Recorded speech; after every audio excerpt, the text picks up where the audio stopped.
and Marty. Ronald William Brown was a ventriloquist puppeteer on a television program called JUNCTION, a variety show on the Christian television network. To his church, Ron seemed like a great guy who was wonderful with children. But on the web, he was hiding some of the most gory, disgusting fantasies that I have ever heard of. And if he had not been caught, he soon would have acted out all these fantasies. This is the story of an evil puppet master that deceived everyone around him. First, before we begin, viewer discretion is advised as it does involve children. I'm not going to even try to get monetized on this one. So if you could just please like, comment, or subscribe to get me into the YouTube algorithms, it would be much appreciated. Lately, YouTube has been picking on me and demonetizing all of my videos. So these small things would really help me if you could do that. Hello, my name is Holly, and if this is your first visit to the Murder She Shed, just make sure you do hit that subscribe button and the notification bell so you can be notified of all my rarely discussed true crime. If not, YouTube will not let you know about when I release a new video. Well, let's get started. But I can't emphasize enough that this is a disturbing case. As a child, my least favorite show was Sesame Street. I hated those puppets with a passion. I would cry if someone tried to make me watch it because puppets terrified me. So when I discovered this man, all my true nightmares came back and made me truly realize puppets are evil. Joy Junction was a Christian show that aired in the mid-'80s. The show was set in the functional village of Joy Junction. The show had a bizarre puppet named Marty in the show. Kids learned valuable lessons as they went through challenging games. Marty the puppet simply looks terrifying. And unlike most puppets, his mouth moves more like a human being than up and down with the jaw separating from the top bit of the mouth. Well, they said, Marty, come over here and take a look at our pictures. So I walked on over there and I took a look.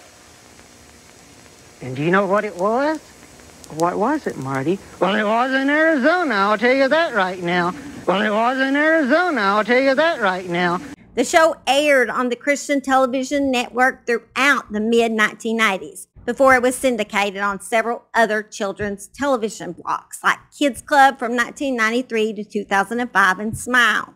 The exact amount of episodes of Joy Junction is entirely unknown, as some could have been destroyed because of the disturbing history of the show. The man that controlled Marty the puppet was Ronald William Brown. And as he was talking with the children through his puppet, he was actually thinking about how he could kidnap, kill, cook, and eat the children he was looking at. I want to play with you. I want to play with you. This man had fantasies about necrophilia and cannibalism ever since his teens. Ron, who lived alone with his cat in the Whispering Pines mobile home park in Largo, Florida, had ties to many organizations in the Tampa Bay area, including the Gulf Coast Church, the Pinellas County School District, the Christian Television Network, the City of Largo, and Gulf Coast Jewish Family and Community Services. Ron was always quick to volunteer his services. He had a soft Southern accent and thick eyeglasses. He often served pizza to the kids in the neighborhood, then drove them to services at Gulf Coast Church, where he was an active member. He was trusted by many in the community to protect their children. He was described as a gentleman that was always considerate of others. Ron's neighbors at the mobile home park described him as reluctant to interact with adults, but quick to socialize with the park's many children. Sometimes he could be seen passing afternoon at the park's pool or riding his bicycle down its narrow streets. In 1998, when a police officer pulled him over for a traffic violation and noticed several pairs of boys' underwears in his vehicle, Ron responded that the underwear belonged to his puppets. You can say that again. Ron opened a website called Puppets Plus, in which he ran his online puppet business through. Online, you could book him for a children's birthday party or any other party. Well, yesterday I was out playing in the yard. Yeah, and I was just out there minding my own business, you know, playing around. And all of a sudden, these kids over in the next yard said, Marty, come over here a minute. We want to show you our pictures. Oh, they had some pictures to show you? Yeah. Well, I thought they were going to show me some pictures of their vacation they took in Arizona not long ago. Well, that sounds like fun. Did you go on over? Yeah, I decided to go on over next door. And when I got over there, I noticed that some of the kids were kind of giggling and laughing, you know, and I wondered why they were doing that. Well, why were they doing it? Well, they said, Marty, come over here and take a look at our pictures. So I walked on over there and I took a look.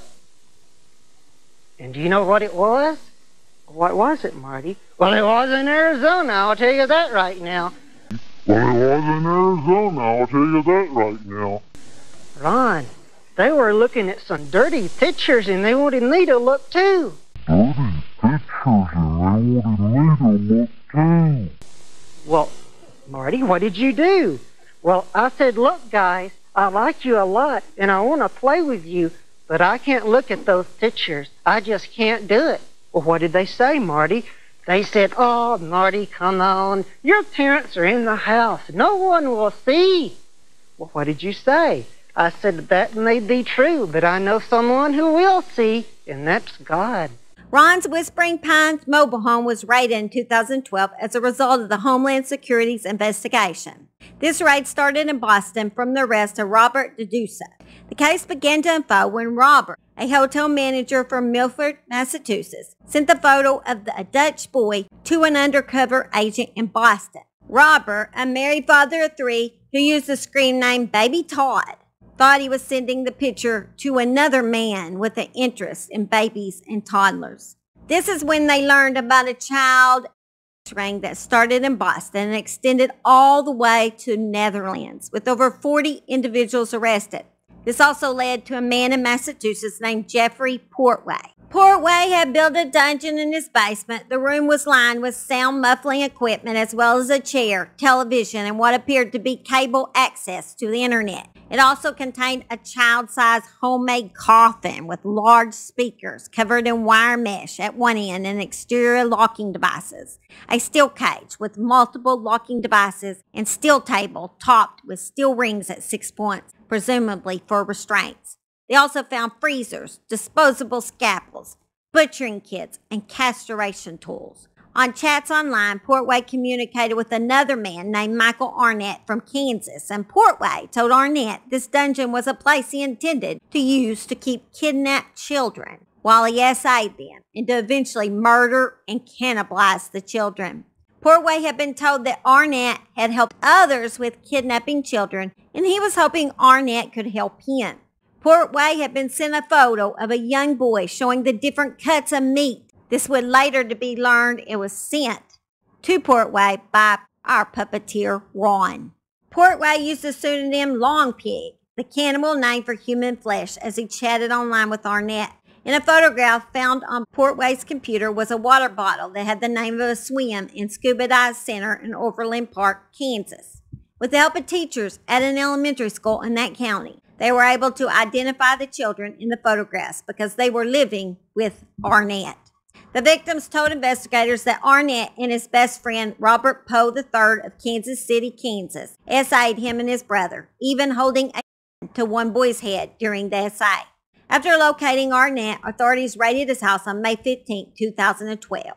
After authorities confiscated his computer, they would then link Ron to this ring. Arnett and Ron had chatted on Yahoo Chat, where they would discuss at length and in graphic details how Ron wanted to snuff a young boy who went to his church, carve him up, and eat him. In these chats, they would refer to toddlers as piglets and discuss plans on how to kidnap the young boy that attended Ron's church and his puppet shows. Ron said that he imagined this boy wiggling and then going still after he strangled him, and discussed how he'd cook and eat the young boy. Arnett also discussed during these chats how he had cooked a 2-year-old in a roast pan. All transcripts are online of these chats, but they are just too gory and disturbing for me to go into detail on this video. And actually, I didn't even get through them. I couldn't read them. They were just wholly awful. Too much for my mind to handle. So really, I don't advise you looking them up because, trust me, they're awful. Arnett advised Brown to trawl trailer parks and low-income housing complexes because they are great breeding grounds for even small ones who aren't as well watched. But actually, Marty, you already have something that will do that. I do? What's it called? Self-control. Oh, Well, I don't think my self-control works. It must be broken. No, Marty. I don't think anybody can practice self-control all by themselves. They finally raided the puppet master's house on July 19, 2012. It was in this raid that law enforcement would find over 200 child images, over 100 photos of children tied up, gagged, and blindfolded, images of children who appeared to be dead, hundreds of images of a boy from his church who had died of a brain tumor in the hospital and at his funeral, a missing child's flyer, boy's underwear, and a blow-up doll wearing children's clothes. Also journals in which he revealed his sick infatuation and later resentment of various young boys. In this journal, he discussed how he became obsessed with the boy he knew through his puppet work and repeatedly drove past the boy's middle school at 4 p.m., hoping to get a glance at him. He indicated in the journals that he liked another boy but got mad at him for losing interest in the puppets. You know, we need to be very careful about what we put in our minds and our hearts, Marty. That's for sure. You know, putting bad thoughts in our mind and our heart would almost be like canning rotten peaches. Yuck! Who would want to eat rotten peaches? Ron also had an account on cutedeadguys.net. Who would have thought that existed? Apparently it did. I hope it don't still. Anyway, he had an account on cutedeadguys.net in which his profile read like a particularly deranged Tinder user. I love them young and dead. I enjoy them fresh, but like to see them displayed in their casket too. Ron would tell officers that his chats were merely fantasy and he had no desire to actually act on them. He also argued that he only liked morbid pictures, as if that made things any better. And despite the fact he had over 200 child images, he didn't seek out child images and would delete any of that material if it happened to be sent to him. Y'all like they believe that. I'm sure they did.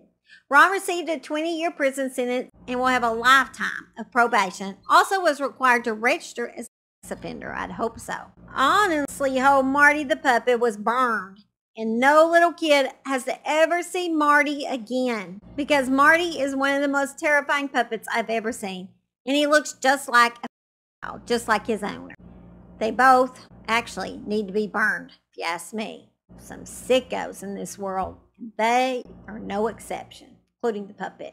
This just goes to show all of us mothers out there and fathers that even at church, you cannot trust anybody or everybody, not anybody, but everybody with your children. You got to be careful. Church, no matter where you are, friends, family, neighbors, don't trust anybody that you don't know completely know. And sometimes you can know someone real well, still can't completely trust them. Just use your mother instincts. Others seem to really have that instinct. I think God put it in them. So use that to help you decipher how to keep your kids safe. It's my best advice.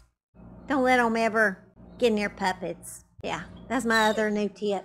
I hate them. And anyway, so I'm going to tell you bye. And he is so ready. He's been ready because we had to re-record this. And so that's why he's so antsy during this one. He tries to be good. It's just been hard for him. Anyway, okay, tell him bye. Tell him bye and you love him, okay? What was that? Tell him bye and you love him. Say bye. Tell him bye. Oh, tell him bye. There you go. Tell him bye. There you go. All right, see you later. Bye.